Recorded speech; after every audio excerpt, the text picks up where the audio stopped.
ఇక ఐటీ పరిశ్రమల ప్రత్యేక ప్రధాన కార్యదర్శి జయేష్ రంజన్ స్పీడప్ కంపెనీ గ్లీడా ద్వారా దేశంలోనే అతిపెద్ద వాహన ఛార్జింగ్ సౌకర్యాన్ని ప్రారంభించినట్లు ప్రకటించారు.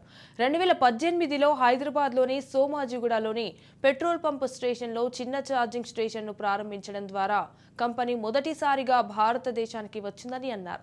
అప్పటి నుండి ఇప్పటి వరకు కంపెనీ తన ఛార్జింగ్ స్టేషన్ పాదముద్రను విస్తరించడంలో దినదినం భారీ వృద్ధిని సాధించిందని జయేష్ రంజన్ వివరించారు.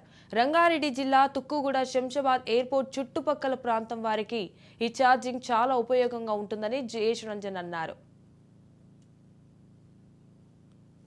హైదరాబాద్లో ఒక పెద్ద ఛార్జింగ్ సదుపాయాన్ని వినియోగదారుల కోసం ఒకేసారి బస్సు, కారు మరియు ఎనీ అదర్ వెహికల్ కూడా ఛార్జ్ చేసుకునే అవకాశం తరపున వాళ్ళు ఇక్కడ వచ్చి పెట్టడం అనేది, ఎనీ కంపెనీలు కొత్తగా వాహనాలు లాంచ్ చేయాలంటే వాళ్ళకు ఆల్వేస్ సమస్య ఛార్జింగ్ అనేది ఇక్కడ వీళ్ళకు ఒకే దగ్గర 102 సదుపాయాలు కల్పేయటం అనేది చాలా గొప్పది. So being Telangana renewable energy development corporation ఇక్కడ ఉన్న ఛార్జింగ్ స్టేషన్స్ ప్రభుత్వం తరఫున మేము ప్రమోట్ చేస్తూ టీఎస్ఐఐసి వాళ్ళతో కోఆర్డినేట్ చేసుకొని ఎంటైర్ జిహెచ్ఎంసీ ఏరియాలో 150 ప్లాన్ చేసుకొని ఇప్పుడు ఆల్రెడీ 90 అయింది. ఇక్కడికి వచ్చేసరికి ఒకే దగ్గర 102 పెట్టడం అనేది దేశంలోనే ప్రప్రదమైంది.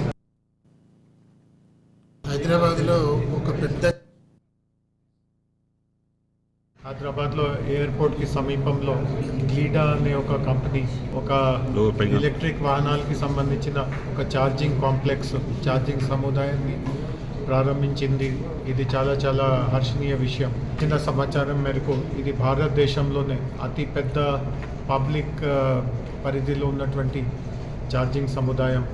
ఒకే సమయంలో 102 కార్స్ని ఛార్జ్ చేసే ఇక్కడ అవకాశం ఉంది. దాంట్లో కూడా కొన్ని అల్ట్రా ఫాస్ట్ ఛార్జర్స్ ఉన్నాయి. ఒక 40 నిమిషాల్లో మొత్తం ఛార్జ్ నింపుకోవడానికి అక్కడ పరిస్థితి ఉంది. అదేవిధంగా సామాన్య ఛార్జర్స్ కూడా ఉన్నాయి. ముఖ్యంగా ఎలక్ట్రిక్ వాహనాలు మన రాష్ట్రంలో ఉన్నటువంటి కొత్త పాలసీ, మంచి పాలసీ ఉండడం వలన భారీ సంఖ్యలో వాహనాలు వస్తున్నాయి. కానీ ప్రతి ఒక్కరి మనసులో ఒక సందేహం ఉంటుంది, ఛార్జింగ్ ఎక్కడి నుంచి వస్తుంది. సో ఇట్లాంటి పబ్లిక్ ఛార్జింగ్ సదుపాయాలు ఏర్పాటు చేయడం ఇది చాలా ఉపయోగకరంగా విషయం.